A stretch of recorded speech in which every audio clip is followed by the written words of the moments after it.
Surprise, motherfucker!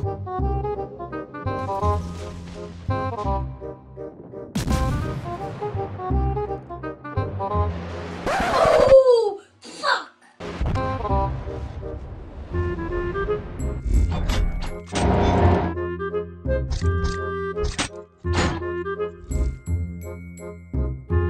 Good day there once again, viewers. Your mate AG7 here, coming to you guys with some more World of Warships content.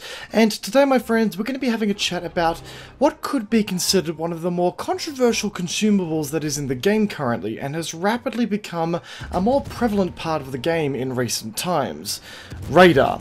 You all saw it coming, well, of course you did, it's in the title of the video. But hey, even if it wasn't in the title, I'm sure that you guys would have figured that we would have been talking about this shit show. And look, you either hate or love this consumable, and I'm willing to bet that your opinion of it greatly depends on the ship that you tend to play.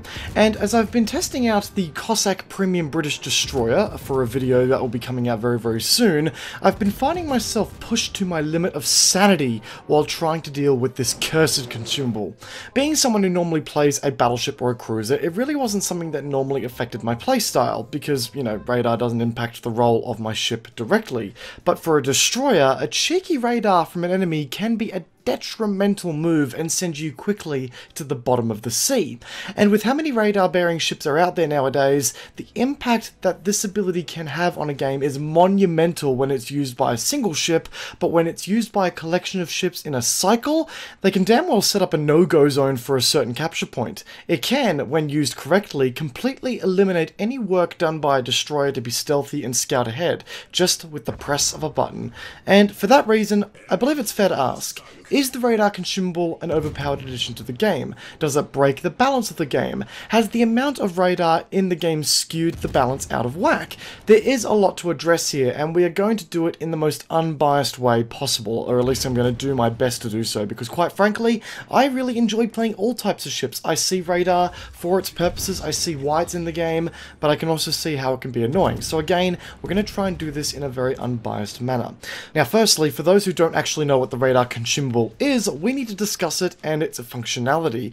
I know this might seem like a pointless thing to bring up to most players who know what it does and what it is and all the yada yada yada, but it emphasizes a point that I'll bring up later in the video. And in its functionality, radar is a very basic ability. It simply reveals all ships within its range, regardless of position, whether the enemy ship is in smoke, whether there is a landmass breaking line of sight, what the concealment stats of the other ship is. If the ship is located within the range of the radar, it will be spotted, no questions asked. Now, you don't need to be an expert on the game to understand how much of an impact that will have on the balance and the flow of the game. Such an ability can easily push any destroyer off a point, or give a captain an early warning to a ship that might be about to launch an attack from behind an island. It can potentially, actually no, completely, negate a certain playstyle that can be found in destroyer gunboats, such as United States destroyers and gunboat Japanese destroyers, where you kind of need to sit in a smoke plume shelling people from cover, but it can also really affect destroyers and even cruisers that are trying to set up an ambush for an enemy ship. A simple radar, and yeah, it's game over. There goes your strategy. Now, why would such an ability be added to the game? Should one man really have access to that much power? Well, it was added to the game for that very reason, to counter the sitting in smoke and shelling the shit out of everything that we were seeing for a while, and to give cruisers an opportunity to support battleships' advance into potentially dangerous waters by spotting out destroyers. Prior to the addition of radar, there were plenty of times as a battleship player where I would see myself getting shelled to destination fucked by some crafty bastard sitting in a smoke cloud uncontested, and really having no way to counter it beyond charging the cocky bastard who probably had torps at the ready, which definitely didn't make it the most inviting course of action. And I'm all for having a counter added to the game to a strategy, assuming that it does not completely negate the strategy of the game. And when radar wasn't as prevalent as what it is today, that wasn't the case at all. As a DD or a stealthy cruiser, you only ever had to look out for a couple of ships here and there, and you could still make an impact on the game by avoiding said ship accordingly. But now, that's a little bit harder to do.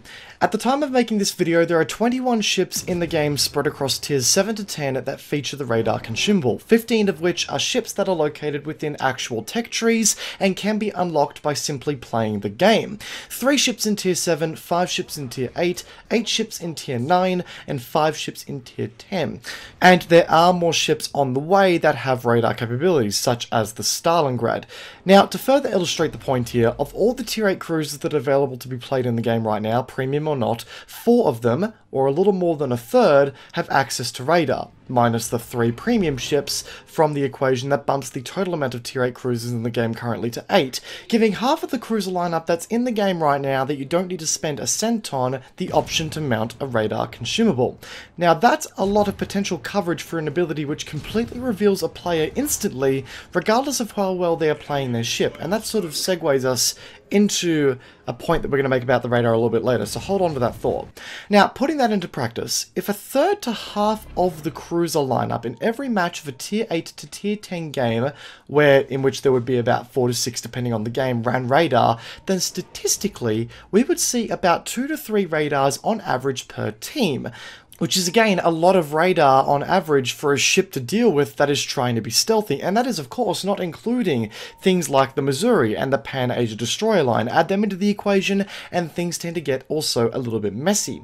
And for some maps it is possible to cover 2 capture points with 1 burst of radar. Take this game in the Minotaur for example. I am pushing heavily into the capture points, probably a little bit too heavily, but regardless I'm able to spot out the 2 DDs that are on both capture points simultaneously and change the course of the game immensely for my team. There are times now where the early game lead can be determined by which team can get the most amount of radars on a point to maintain constant surveillance on a capture point.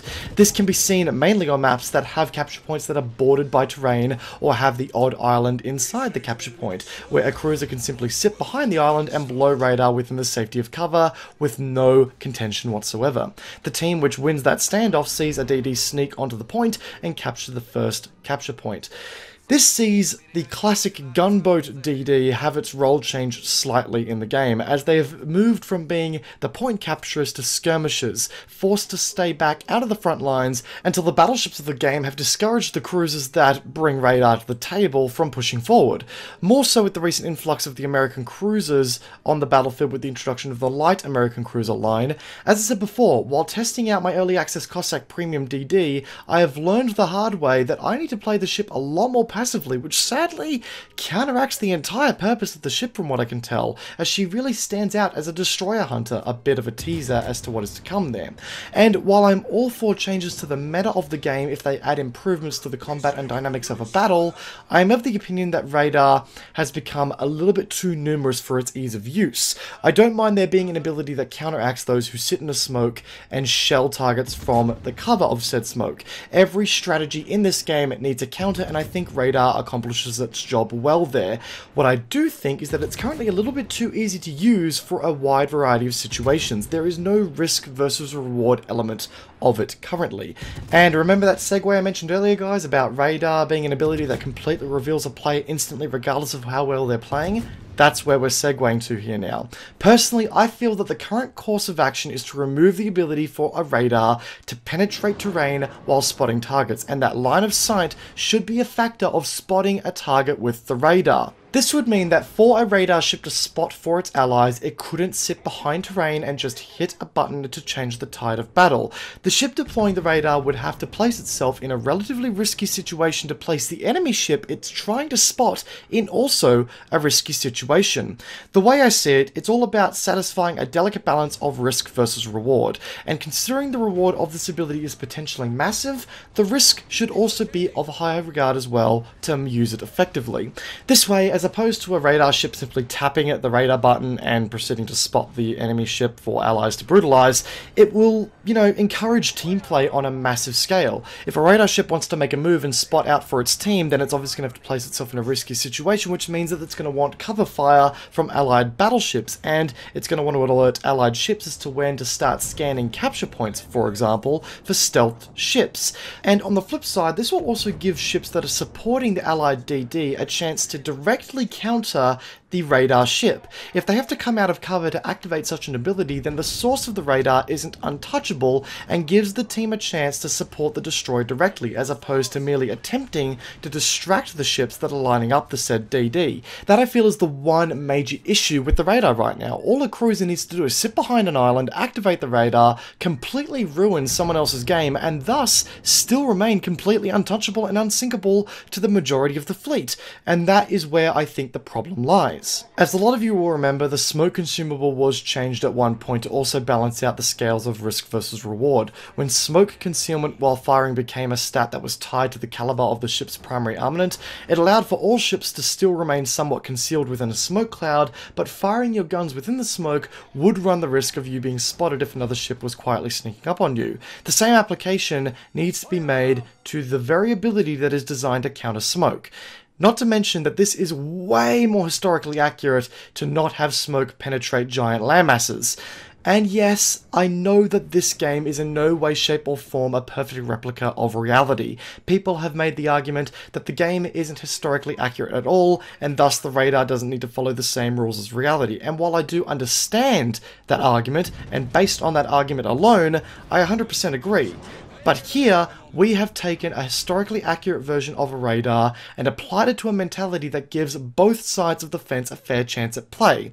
It simply integrates fair gameplay into a more realistic ability, and with that, I think we can satisfy both ends of the stick. And guys, that right there are my thoughts on the joys that are the radar consumable in World of Warships right now. Do I think it's adjustability in the game? Yes, I do, but right now I think it needs some tweaking to better improve its balance. I do think it needs a slight tweak in its functionality to ensure that a cruiser cannot remain untouchable while using the ability, and thus ruining someone's game with no risk whatsoever. Those are my thoughts, guys. I'd love to hear what you guys have to say in the comment section down below. If you enjoyed today's video, then please do feel free to backhand that like button. It would be greatly appreciated.